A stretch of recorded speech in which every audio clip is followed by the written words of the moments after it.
From a revolutionary bush war that shaped Uganda in the 1980s to the floor of parliament today, retired Major Guma Gumisiriza steps in a new chapter as a member of parliament. Now in this interview, we explore his plans, priorities and the vision for the people he represents. Now for the detail of the story, you've got to watch the video to the end. Remember, subscribe to the channel, like, share and comment. Come and invest in Uganda. Identify a sector that is an investment climate that is friendly in this country. Yeah.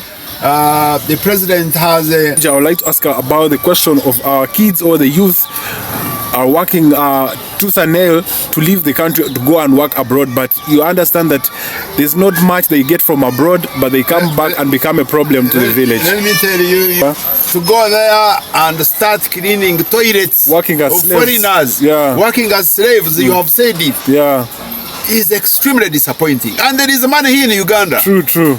So we have that challenge to onyenjeza okukunda okutakalewaga okuzuna omusisi otakine matsiko kuntambira obufunki ndekyekwesasira onyatye mu rukundo yawe nkuhereze onyenjeza.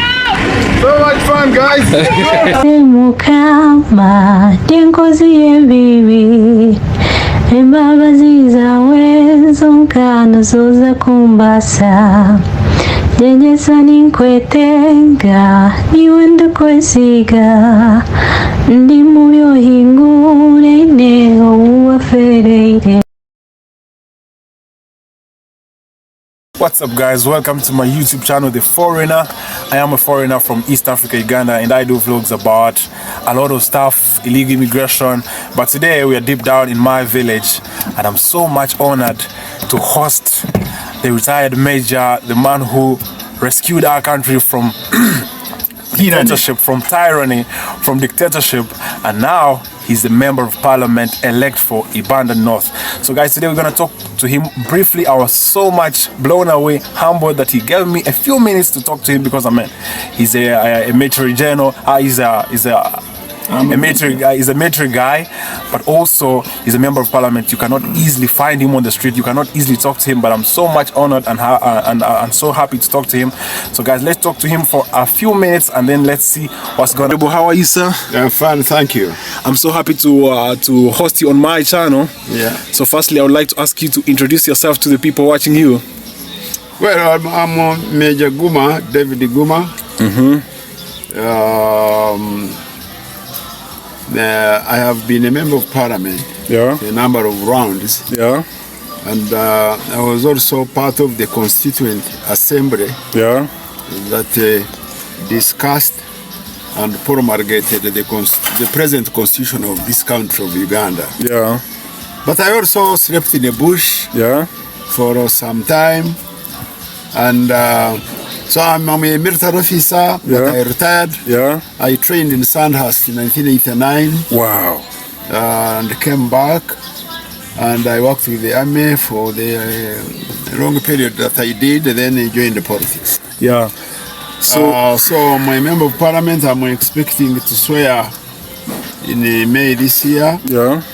To represent my constituency in the 12th parliament. The 12th parliament. Yeah, and I'm very excited about it because working for the people is really exciting, challenging though, but exciting really.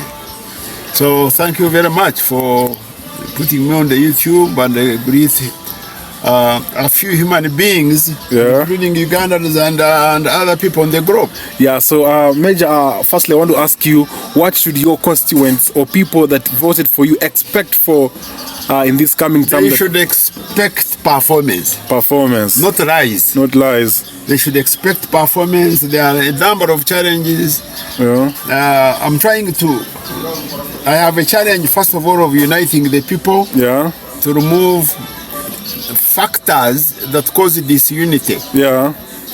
Because disunity is really an endemic disease that can impair the solidarity of the people to work at sort of the problems of the peasants. So uniting them I don't want to hear their religious bigotry. Yeah. I don't want. Yeah. That's one. Number two is really to rebel for essential services for the people. Basic ones. Basic ones, yeah. Basic ones, like water. Like water, wherever you go, people are crying of water. Water. Yeah. Yes, and what is there in the government? It's a question of linking up with organizations under the Ministry of Water and Environment, yeah, and bring civil servants that are in charge of that sector. And then and people have water. Yeah. But there is also electricity. Basically those two, water, number one, then power. And power, yeah. And number three, which is also equally vital, to mobilize the people, to move away from this syndrome of begging. Begging, yeah. People should wake up in the morning at 6, yeah, and go and work. Yeah. It's even a biblical. It's in the Bible. That's true. If you don't work, the Bible says, if you don't work, you should not even eat. If you don't eat, you should die. Yeah, that's true. So the question of mobilizing the people to inculcate the spirit of work is really top of my agenda. It's challenging. You tell people, majority of people don't want to sweat, but that's the way to go. There is no free meal in the world. That's true. Yeah. So those are the three: water, electricity, and the mobilization of the people to go and work. Yeah. Look after cows, look after goats, organize poultry projects, organize those who are not Muslims, piggery, chicken, that's under poultry. Yeah. Then if people, those homesteads that have land, can have coffee. Yeah. The whole point is about work. An activity that you can get income. Yeah. So that you have money and you buy these other life requirements that you don't have. Yeah. So lastly, Major, I would like to ask about the question of our kids or the youth are working tooth and nail to leave the country to go and work abroad, but you understand that there's not much they get from abroad, but they come back and become a problem to the village. Let me tell you, you guy, there is nothing nauseating, very disgusting, disappointing. There is, I abhor. But abhor means hate with all my thinking and energy. Yeah. I hate it. Yeah. Just externalizing very strong, useful and useful. Useful and useful. Yeah, I get young Ugandans to go there and start cleaning toilets working as of slaves. Foreigners. Working as slaves, you have said it. Is extremely disappointing. And there is money here in Uganda. True. So we have that challenge to ensure and convince Ugandans, young girls, young boys, it's business of jumping on planes. They are going to Qatar, Abu Dhabi, I don't know where, to go and wash toilets of Arabs and so. Arabs who even don't like them. So some people have come back in the boxes when they are dead. That's true. That's true, Major. So that one is really a challenge, not only for my constituency but the whole country. Yeah, that's and true. I'm happy you have asked me that question. Yeah. I can tell you we have a challenge as leadership to convince Ugandans that you are better off staying in your country, sweat from your own country, earn bread from your own country. That's true. Add value to your country when you stay. Then you add value in the process, of course. That's true. Yeah. So in closure, Afande, what else do you want to say to the people watching you from South Africa, Zimbabwe, UK, US? What do you want to say to them in closure? Well, I invite people from the developed countries like United States. Yeah. And other areas of the world, South Africa, to come and invest in Uganda. Yeah. We have, I'm an economist, I read economics in the university. Yeah. So I have both theoretical and practical ideas of wealth creation. Yeah.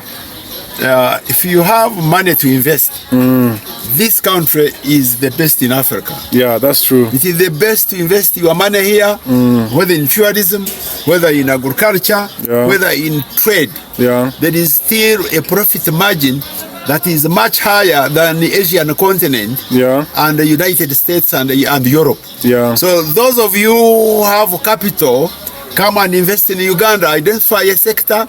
There is an investment climate that is friendly in this country. The president has an investment unit in his office. Called investment unit. I think that's how they call it. There is a whole ministry headed by a minister of state. So you guys all over the world who have the cash, $200,000, $500,000, or even more, you come here and mint money. You invest in a sector and produce products that are readily consumable. There is a market. The point is, the virginity of our economy, our investment climate is really suitable. Government has appropriate recommended policies to help investors really get money from their investment. So I encourage you to jump on the planes and come to Uganda. That's nice. We have a very serious leadership, clear-headed, as it has always been. So welcome to Uganda. And you make money. The world has become a global village. That's nice. Thank you very much. Thank you very much, Major.